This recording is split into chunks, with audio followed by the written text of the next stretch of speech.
بدی جو ہم کرتے ہیں، بدی سے ہمارے اندر احساس جرم پیدا ہوتا ہے. وہ جو گلٹ کا احساس ہے جب وہ بہت بڑھتا ہے اور ہم بدستور بدی کرتے ہی رہتے ہیں، گناہوں کی طرف راغب رہتے ہیں، تو یہ احساس جرم بڑھتے بڑھتے ڈپریشن میں داخل ہو جاتا ہے. ہمیشہ مجھ جیسے لوگ جو گناہگار ہیں بہت زیادہ، وہ آپ سے یہ شکایت کرتے دکھائی دیں گے کہ صاحب نامعلوم سی ایک پریشانی ہے، مجھے سمجھ میں نہیں آتا کیا ہے، میرا دل چاہتا ہے سب کچھ چھوڑ چھاڑ کے بھاگ جاؤں میں.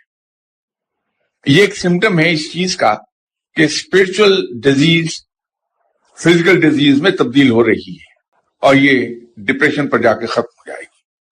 اور یہ تو آپ سب کو معلوم ہے کہ ڈپریشن، ایکیوٹ ڈپریشن کے مریض عام طور پر خودکشی کر لیتے ہیں.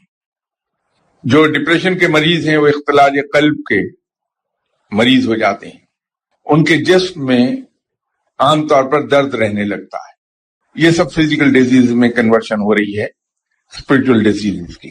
بلکہ ایسا ڈاکٹر گہرائی سے اسے دیکھے گا کہ اس کا ڈپریشن کی روٹ کازز کیا ہیں، یا اس کے نروس ہونے کے روٹ کازز کہاں پر ہیں، یا اس کے اختلال قلب کی جڑیں کہاں تک اتری ہوئی ہیں. وہ اسے ٹریک کرتا کرتا وہاں تک جا پہنچتا ہے جہاں پتہ چلتا ہے کہ یہ شخص احساس گناہ میں مبتلا ہے. تو ڈاکٹر اسے دل بہلانے کے لیے تو شاید سادے پانی کے انجیکشن لگانے شروع کر دے تاکہ اس مریض کی تسلی ہو جائے کہ میرا ٹریٹمنٹ کیا جا رہا ہے. لیکن اس کے ساتھ ساتھ وہ اسے یہ کہہ دے گا کہ بھائی تم ایک کام کر لو کہ مہینے میں ایک بار یتیموں کے ساتھ کچھ وقت گزارا کرو، کسی یتیم خانے میں لنچ بنوا کے لے جاؤ اور ان کے ساتھ بیٹھ کے لنچ کرو. یوں اس کے اندر ایک احساس تفاخر پیدا کرے گا وہ کہ میں مریضوں کے سر پہ ہاتھ رکھے ہوئے ہوں. یہ جو ایک فخر ہے جو اس کو حاصل ہو رہا ہے، یہ کاؤنٹر کرے گا اس کے احساس گناہ کو، یہ کاؤنٹر ویٹ کے طور پہ کام کر جائے گا.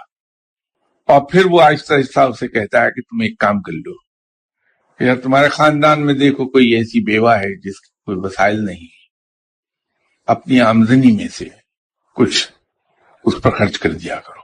یوں اسے خدمت خلق کی طرف لے جائے گا اور اس کے اندر احساس تفاخر بیدار کرے گا جو اسے کاؤنٹر کر دے گا، اور یوں گناہ کی راہ سے ہٹنا شروع ہو جائے گا وہ بندہ.